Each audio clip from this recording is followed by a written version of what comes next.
Thank you. This is great websites are made for the first line of code is written. Driving strategy with human-centered design. I think I get the award for longest session title. And if not, I'll try harder next time. Who am I? My name is Chris O'Donnell. I'm a digital strategist with ProMet. I built my first website on New Year's Eve 1995 when my very pregnant wife went to bed early and left me up with my fridge full of homebrew and a computer. And I figured I would learn HTML1 that night. And it was pretty easy back then because there were like 20, 25 tags in HTML1. So I did actually launch a website before midnight, so I can say I had a website in 1995. But it was more like 2 a.m. before I'd figured out Unix file permissions so that anyone else in the world could see the website. That would not be the last time I spent 2 hours figuring out a Unix command, probably. I turned that night playing with HTML into a job at a web design firm 3 or 4 months later. And however many years that is since then, I don't even want to count it, because I feel old. Here I am in the Drupal world. My personal website there, it basically is, my site's been online since that night in 95. Hopefully it looks better now than it did then. And I'm very thankful that archive.org did not discover it until about sometime in late 98. So that really early version is gone forever, and we're all really thankful for that. Okay, so I told you about me. I'm a little curious about who we have here. So just by show of hands, who's more of a designer versus a developer? Other. I'm more of an other myself. Who is like working for an agency, or versus works for like a university or a Drupal end user? Okay. Who's like student, hobbyist, retired, rich already? Nobody? Bummer.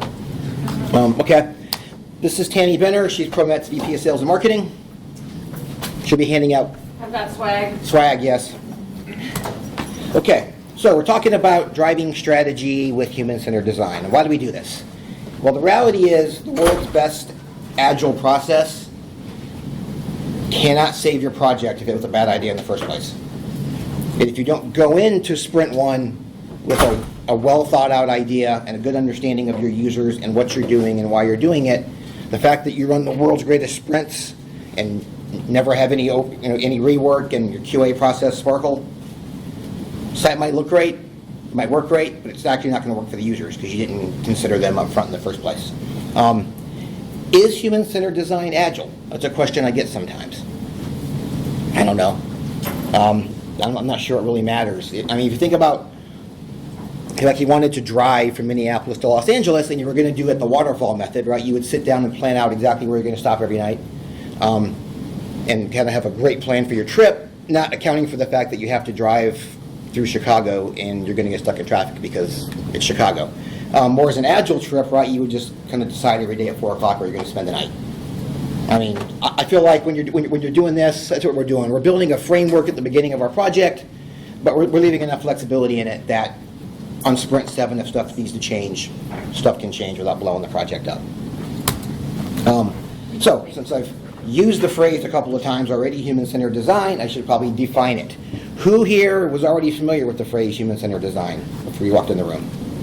Yeah, half, okay. Well, we'll start with the kind of a technical definition of design, which is the discipline of generating solutions to problems and opportunities through the act of making something new. That makes sense. Human-centered design, then, is basically doing that, but that design activity is driven by a real strong focus on the needs, desires, and context for the people for whom we're designing. I think we can all think of services or products in the world that were not developed with human-centered design.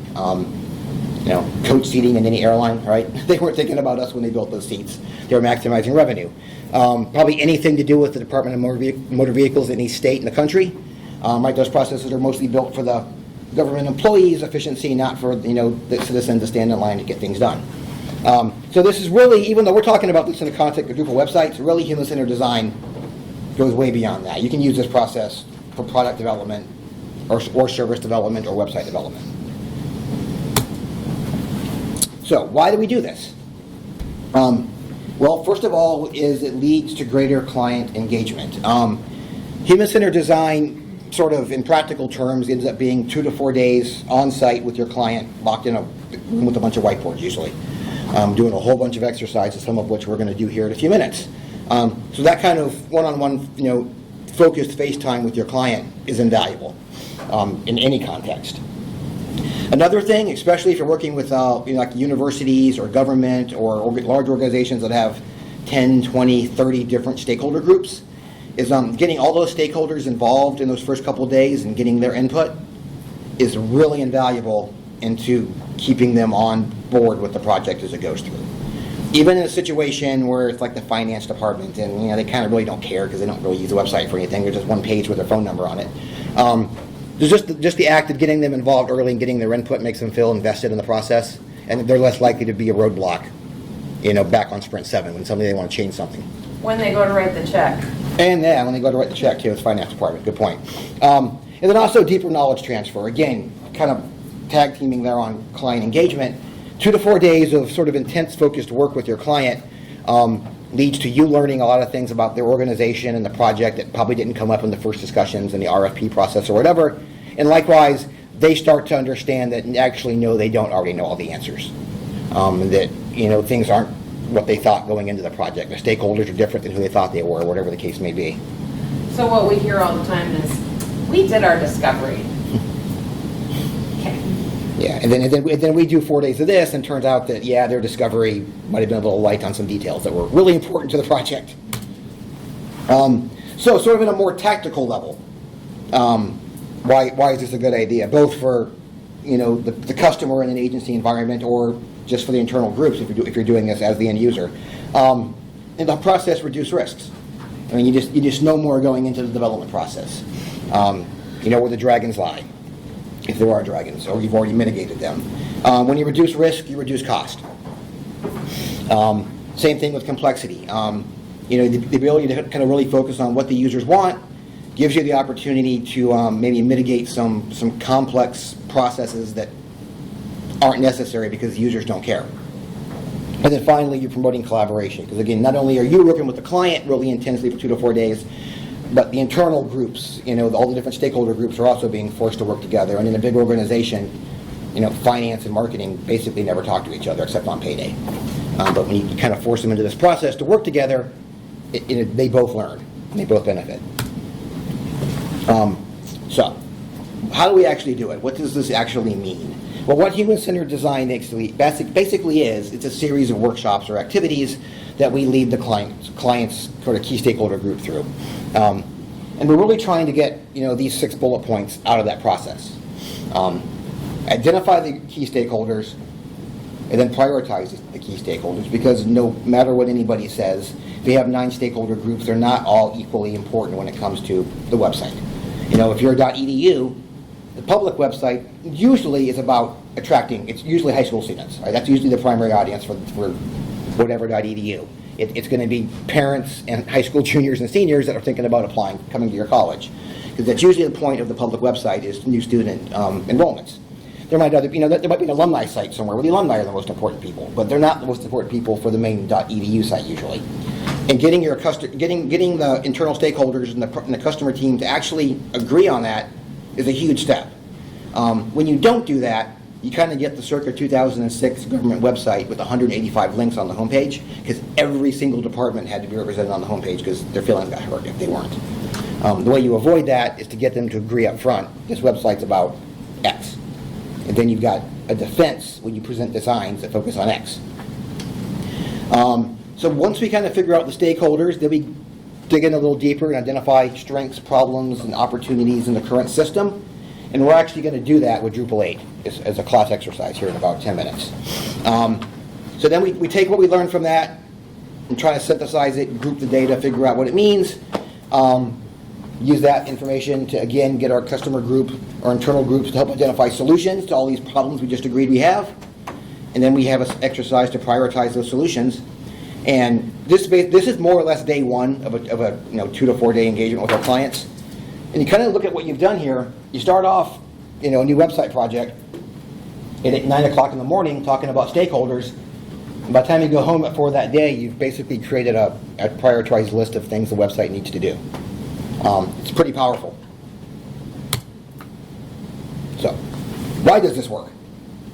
Well, number one is you're forcing everybody to think about everything related to the website or the system you're designing from the point of view of the users. It's easy to say we're user-centered, we're human-centered. The reality is for most people, we don't really default to that mindset all the time. We're more ego-driven. It's just natural. So kind of running these exercises where you're forcing people, and maybe you don't often think about what's our website really look like to a new student. Making them do that forces people to be empathetic to users other than themselves. It also then allows you to validate assumptions. This goes back again to the clients that always swear they've done all their internal discovery, they know exactly what the website needs to be. You go through this exercise and they realize, without you beating them over the head with it, that half of their assumptions actually aren't that particularly valid. That there's a lot of things going on they hadn't considered. And then ultimately, this process creates solutions to the problems the customers just admitted they had. So you go into the website build process with wide agreement on what we're trying to do, why we're trying to do it, and how we're going to do it. So, what does this look like? What actually happens on that first day, locked in a conference room, a room like this, and a bunch of whiteboards, anywhere from 5 to 20 people from the client teams? Usually we start with stakeholder mapping. And this is basically a human-centered design activity where we brainstorm with the clients on basically every stakeholder we can think of for the website. So again, for a .edu example, you've got, parents of potential students, parents of current students, alumni, faculty, staff. I mean, they've all got a reason to come to the website. Competing colleges, the junior colleges in the area businesses, right? I mean, there's all these stakeholders, some of them are more important than the other, and you use this process to start to come to some kind of agreement on who exactly these groups are and why they're important, and start to talk about why they come to the website. That stakeholder map there is an actual one we did at DrupalCon. Anyone that visited our booth in Seattle, we asked them to think about the stakeholders for a Drupal 8 website, basically, just in general, so at a very high level. And we sort of then go back afterwards, taking all that data and create the stakeholder map here, which really is just kind of a network diagram of your users, if you think about it that way. But you kind of see that essentially for a website, and this is not rocket science, it breaks out into your external audiences and your internal audiences, which is kind of important because I think a lot of times when we're designing for our clients, we forget about the client teams that are actually going to be using the website from the Drupal admin side. And there's a lot of stuff you could be doing to help them be more effective and more efficient. Sometimes they don't get identified as stakeholders because everybody's thinking about the customers, especially in a more of a commercial situation. So we take all that data, distill it down, kind of figure out who our key stakeholder groups are, and then we build user personas out of that. User personas are essentially placeholder users that allow us to think about incoming freshmen, and we turn the incoming freshmen into Amy. And if this is the University of Minnesota, for example, I'm just going to guess here, Amy's most likely a resident of the state of Minnesota. She's most likely top 10, 15% of her high school class. She probably had a SAT score above, they're back on the 1600 scale, right? So probably above like 1300. She probably was like a leader, in student council and that kind of stuff, because those are the kind of students that end up going to the University of Minnesota. Whereas the incoming student persona for a junior college would be a little bit different, right? That student might not be as academically excelled as Amy here because of life circumstances or whatever. So that's a different person that you're trying to attract, and that's going to impact how you design the site, the content that's going to be on the site, and a whole bunch of other factors. So what these personas basically do is just give us someone in our head to kind of think about when we're working with the site. When you're working on something on the front end of the site from a design standpoint or a process standpoint, for say the application process or reserving a student tour, you can be thinking about how does this work for Amy. That make sense so far? So this is sort of the first part of the morning. We're thinking about the site from sort of a group perspective, right? We're grouping people into these large groups called incoming students or whatever for that .edu site. Then what we do is we drill down and we start to take an individual perspective of the site. And one exercise that ProVet likes to use is called Rose, Thorn, Bud, where eventually then you look at your system, say the current website in this case, if we're redesigning a college website, and everybody that's part of the process, so the 20 or so, client stakeholders who are in the room, then use Post-it notes, red being roses, usually green being buds if you have green, and whatever other color you have, yellow or purple, being the thorns. And the roses are... Pink, blue, green. Yep. Yep. The roses are good things about the current website, if we're doing website redesign. The buds are opportunities for improvement, so not necessarily negatives, but things that could be better about the website. And then the thorns are the things that you hate about your current website, basically, or your current process or system, whatever you're trying to redesign. And the thing about rosebud thorn is everybody's posted at equal weight. You have the president of the university and an associate professor in economics on the team. Their Post-it notes are the same up on the whiteboard. No one's opinion has any more weight than anybody else's. And this is the exercise we're actually going to do with Drupal here in a few minutes. We're all going to use a virtual whiteboard online to put sticky notes on it here. But the point, so the clients do this, 5 or 10 minutes, they brainstorm, everybody puts a bunch of sticky notes on it, and then we step back and try to cluster that data a little bit. Because now what we've actually done here is gathered a whole bunch of data very quickly from a wide cross-section of users of this website. So then you have to step back and try to essentially, it's called affinity clustering, try to figure out what it means. These are the affinity clusters from our DrupalCon session, where we were looking at Drupal 8 as a content delivery platform. So you can see that people who came to our booth had some issues with the back end of Drupal 8. Personally, going into this, I would have thought the back end would have been more green than problems. So that was something I learned just from that process. Whereas the front end was a bunch of roses. And I personally would have thought the front end was a little more of a pain for developers, but again, I'm not a developer, so maybe I just had it all wrong. And then the content was pretty equal. They all seemed to be okay. So that's real world data on Drupal 8 right there from invested user to DrupalCon, that there's issues on the back end. And again, we had the Post-it notes. We did a blog write-up after DrupalCon about what exactly this told us. I don't have that detail here, but there's obviously a lot of room for an improvement on the back end user editing experience, Drupal 8. Just out of curiosity, who would agree with that? Seems like a lesser percentage than we got at DrupalCon, so I don't know. Maybe 8.7 was a great improvement, and we're all feeling better these days. I don't know. Okay, so at this point, we've sort of looked at our user base as groups. Then we've drilled down and looked at the website from an individual perspective, what's good about it, what's bad about it. So sort of step 3 in this process now is, what can we do about it? So we do an exercise called statement starters, where we take those problems, mostly the buds and the thorns from the previous exercise, and we break the clients up into small groups, and we give them a problem. And their job then is to write statement starters on how they can fix this problem. A statement starter is just a problem like, we can do X, we will do Y. If the problem you're looking at is the content on our website is kind of too general and generic and doesn't really speak to our customers, well then the statement starter would be, how can we write better content? And they start brainstorming ideas on things that can actually be done within the confines of the group you're working with to fix the problem they've identified. So you have the group do that part, and again, we create a bunch of sticky notes out of this, because we give them sticky notes to write their problems, their statements on, and then we have them place their statements on a whiteboard. Hope you can see this in the back of the room. Where the x-axis is importance of the issue at hand, and the y-axis is difficulty or cost of fixing it. So essentially, you've got your low-hanging fruit, which is relatively simple problems to fix, relatively cheap problems to fix. You've got your sort of target area, which is the stuff that's really important, but still kind of cheap to fix.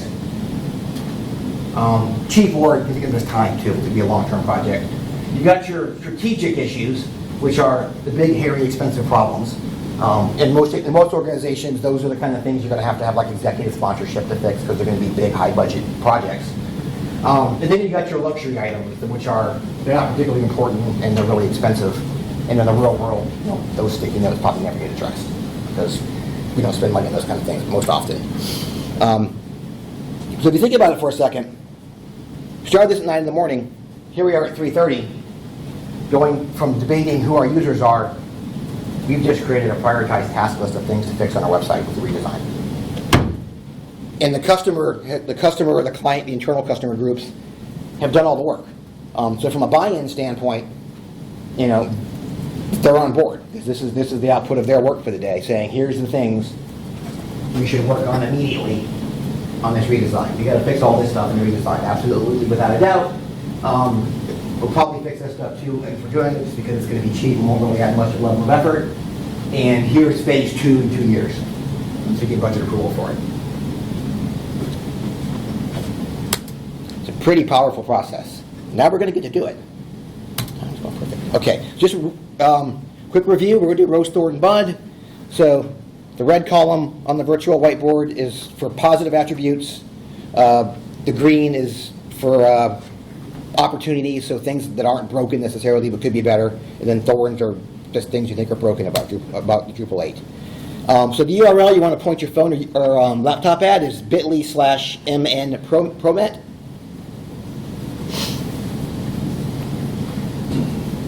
And the problem I want you to consider is that Drupal 8 adoption outside of the enterprise space is lagging. You don't see nearly as many sort of small businesses, small nonprofits, small organizations building web things on Drupal 8 that we did on Drupal 7 or Drupal 6. So I've got 20-ish people in here. So maybe if everybody does at least 2 stickies, if you want to do 2 positives of things in Drupal 8 that are already good in terms of getting smaller businesses to use it. 2 opportunities, or just spread them across them. It doesn't matter to me. But if everybody does at least 2, that'll give us enough data to play with. Is everyone able to get the... I tested it like an hour ago. The link worked, so if it's dead now, I don't know what to tell you. I can't get the internet anymore on the university Wi-Fi. Anybody having trouble getting there other than... I'm getting an unresolvable link message from Bitly. Works for me. Are you on the open Wi-Fi? Yeah, I'm on different Wi-Fi. I'm getting the Bitly, but the link is, Bitly's not mapping it to anything. Can you put the link back? Yeah, mnpromet. You want to see what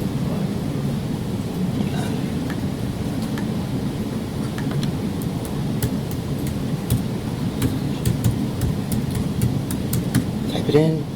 That's weird. Do you have to do www on Bitly? No, yeah, you have to do the, I think, HTTP. I'm getting the same thing. Okay, well, you know what? Let me just create a new one and just map that link real quick. Boop, boop, boop, boop. Here it is. Share.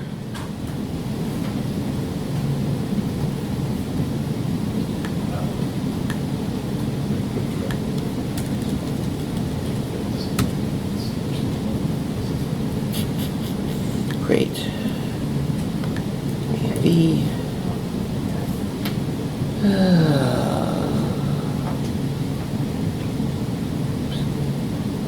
Edit. Just go into the customized backup. Yeah. Yeah, there you go.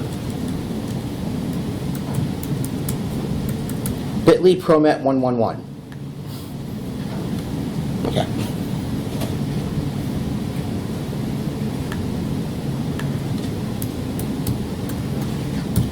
There. Yes. Okay, that worked. Not sure what happened the first time. I literally tested that thing 15 minutes for a session. It worked fine. Okay. Bitly/Promet 111.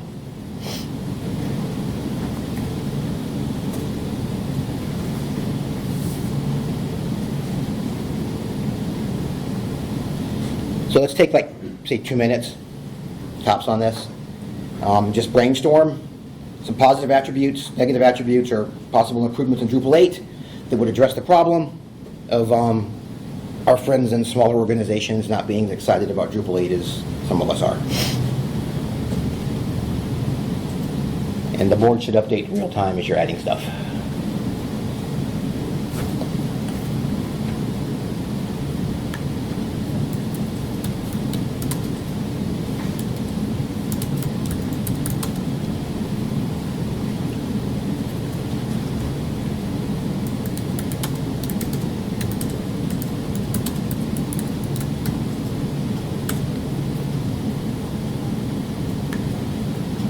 Great minds think alike.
Okay, awesome.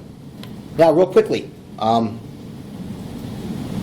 hit the thumbs up icon on those, on your favorite two in each category, or most relevant to or most important to, depending on how you look at it. And we'll see what bubbles up to the top.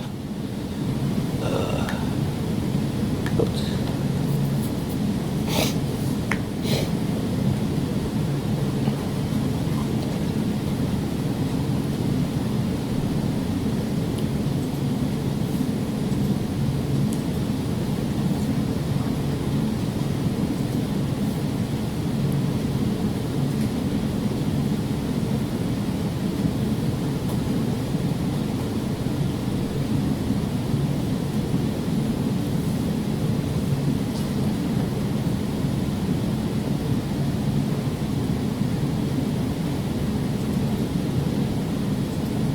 Okay. So we appear to be kind of in agreement that layout builder is a big plus. That will help, smaller, maybe less sophisticated users be able to use Drupal 8 and want to. The mobile first design around Drupal 8 obviously is important too, because they get the mobile site automatically. Cost to implement thorn, no arguments for me. Moving 7 to 8 sounds painful. Yeah, it is, because you're kind of going to a whole new CMS in a lot of ways. What's our new line around that? Don't migrate, evaluate. Yeah. And then on the buds, improve documentation, absolutely. Better migration tools. Do you see how quickly we came out with some pretty, concrete data? And if we were actually a team thinking about this at the Drupal Association, what can we do to get smaller businesses and organizations adopting Drupal? I mean, clearly promoting Layout Builder is a main feature, would be something we probably want to think about. We probably want to work on our documentation, more tutorials, more step 1, step 2, step 3 type of stuff, like you might see for WordPress. And I think we all like to figure out how to get the cost of implementing Drupal or migrating down.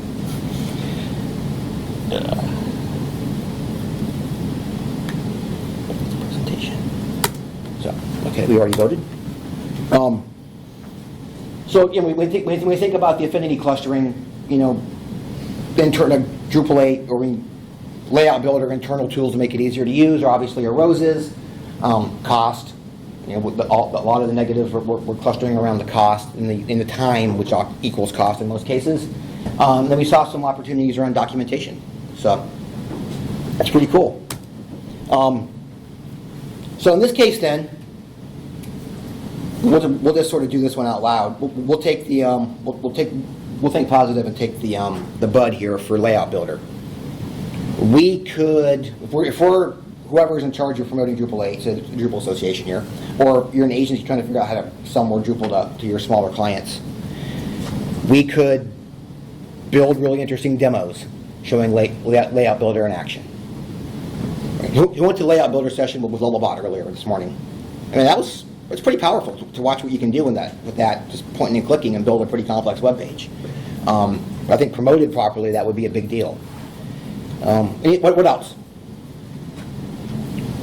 We could invest more to make layout builder even better, right? I mean, whether that means us as users contributing back with, better features in it, or, the association raising some money somehow to put more development effort into, building out almost a WYSIWYG Wix type website builder in Drupal, sort of built on top of layout builder. You can kind of see how if we were a group working on this project, how we could start to actually define what our next steps are here if we were going to focus on making layout builder sort of a bigger piece of how we're promoting Drupal. And then thinking about the matrix, where would you put improved documentation? You think of it as 1, 2, 3, 4. Actually, I think if I do this, it shows the categories. There we go, yeah. Where do we put improved documentation? I would put it in low-hanging fruit. I think it's like low-hanging fruit, but it's like relatively expensive low-hanging fruit compared to low-hanging fruit. Because I mean, there's a lot of time. It's not hard, but there's a lot of time involved. Obviously, that someone's got to put in the documentation. But it's not like you need a capital, fundraising campaign to get it done. You just need people to step up and do it.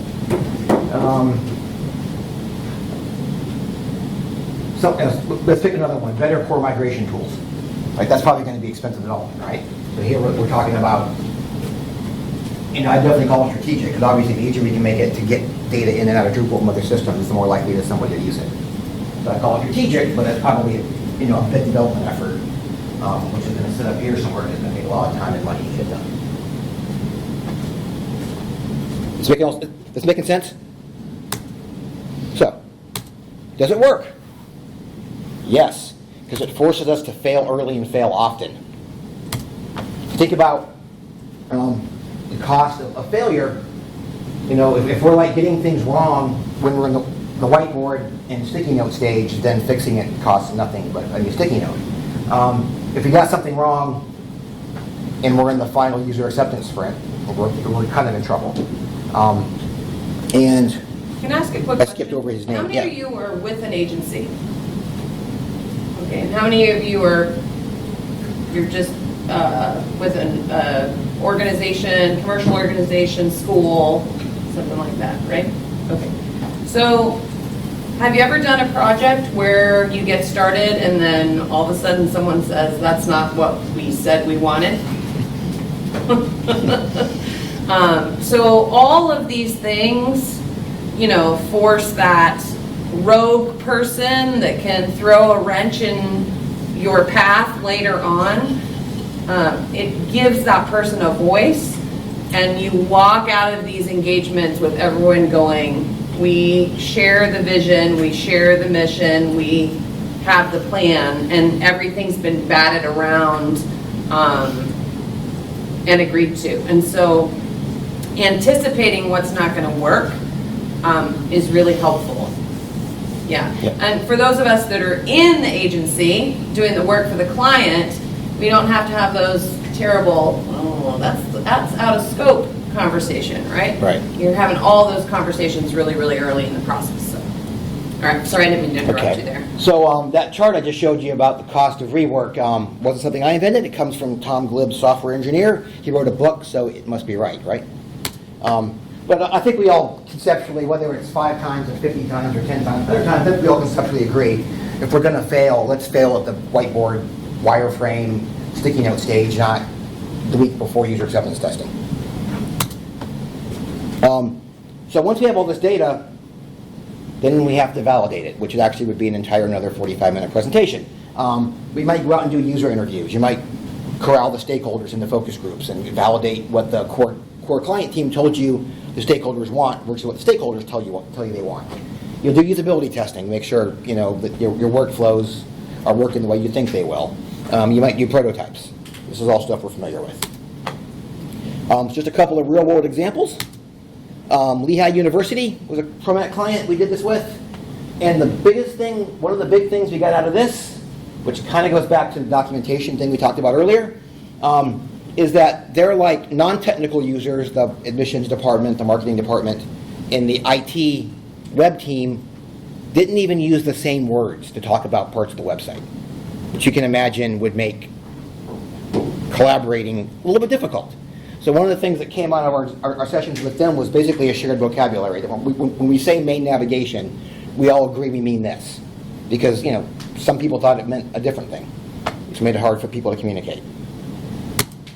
We worked with another firm. They're a B2B ERP app that helps run like yoga studios, spin studios, gyms, YMCAs, that kind of thing. It's mind body. I didn't know we had permission to say that. So We have permission to say it. And they were going from D7 to D8, so they sort of already knew what they were getting into with Drupal. But their D7 site, when they had kind of done this process with somebody else years ago, they had come up with like 8 stakeholder groups because they've got both the people who use the app to register for a yoga class, and they got the yoga studio that's actually paying them, to use the app. And a big problem we discovered with their D7 site was consumers ending up over in the yoga studio owner part of the site, or the yoga studio owner ending up on the consumer side of the site. So on the D8 site, we made a very much simpler front page, which basically funneled you immediately into, am I the yoga studio owner or am I the consumer? So that you got to the content you were looking for immediately and didn't end up in the wrong part of the site, confused and frustrated. And then one more, just to give you a different flavor. Those first 2 projects were big Drupal migration projects like we all know about. They take months to get done. ALA Ready to Code was a Google-sponsored project where they built this, it's like a 10 or 20-page static website of Drupal 8, basically. It helps give librarians tools and resources to implement learning to code programs in the libraries. It's something ALA is trying to do to become a little more relevant. So it's just like the Asian penguins. Yeah. Yeah? But your librarian can... Your librarian is doing it. So it's kind of a template for them to build these programs. We did this virtual. We didn't all get in the same room because it was a virtual team, so we did the whole thing online using the whiteboard tool we just used here and other tools. But this was like 38 days from first meeting to launch. It's much smaller scale project. But it still made sure that we didn't waste those 20 days of development by making sure that even though we only had 20 or 30 pages of content, we all were laser focused on what they needed to be. Yeah. Because it's relevant in small projects too. Yeah, and the big leap with this project was the vocabulary. They internally knew what they wanted, and they were interfacing with the public, and no one knew what the heck ready to code. So just even making that leap of no one is going to do anything with this site because they have no idea what ready to code is all about. So that was a fun engagement. So, the final slide. And nobody cheered, good news. There's one more slide. Well, there's a thank you slide. The final slide with real content. Human-centered design is a process that can be learned. There's an organization in Pittsburgh called the Luma Institute. That's where our creative director kind of got her education in this stuff. There's other organizations around that sort of teach the same thing. Human-centered design is basically the same thing. I mean, user-centered design is kind of the same thing. Human-centered is sort of Luma's trademark take on it. But it's all pretty close to the same thing. When you really boil it down, it's kind of just an effective methodology for running a meeting with a large group. By kind of using these activities to keep everybody doing the same thing and focus on the same task at the same time. The result of this is lower risk, lower costs, better websites or products. As we talked about, it drives client engagement. It gets buy-in across all the stakeholder groups, especially the ones that are most likely to throw a wrench into the project halfway through. And this kind of collaboration and intense communication with your client in the first stage of the project has benefits that extends well beyond that current project. You will never come out of one of these without like 5 other projects bubbling in the back of your head, things that need to happen in that client. So that's good too. And hopefully, it's kind of fun. You know, you play with sticky notes and it's kind of interactive. It's going to beat just sitting around listening to someone talk all day if you're doing something like that. And that's it. We have exactly 5 minutes for questions. And I do have a survey link, and we are going to write up a little report if you want that. So I slacked you the bit.ly link. Yeah, I forgot to put it bit.ly twin camp 19. 19 HCD for human-centered design.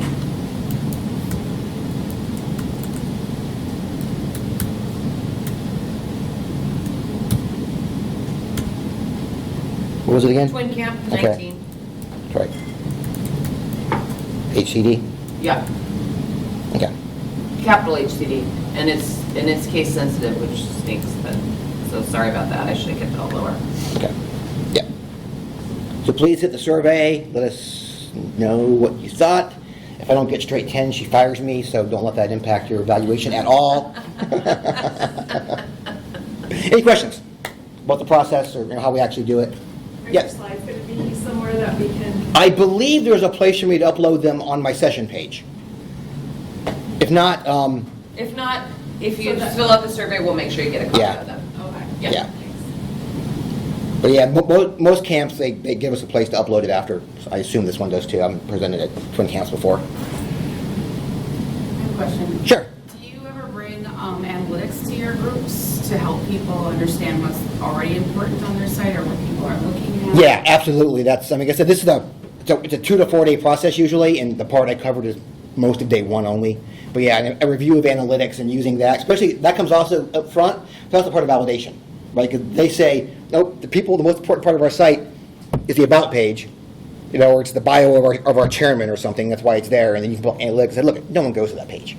Nobody cares about the headshot of your chairman, right? What they care about is what you do for them. And here's the proof. So yeah, that's definitely part of it. I have another question. Sure. How do you deal with difficult individuals in your group that, I don't know how to form this kind of question, but basically they're never on the same page, they have different understandings of what actual trained individuals in web understand, how, you know, there should be a single audience, not multiple, or on a page. How do you get them rounded up so they understand that? That would be a good 45-minute presentation just to answer that one, I think. Got an idea for next session? Yeah, I think the most important thing is that they feel heard. And particularly some of the exercises that we stack together with everything having the same weight, you know, they don't feel isolated or feel the need to. Yeah, there's like 50 Talk about exercises in our creative director's toolbox that she can pull out based on client needs. I reviewed 4, so.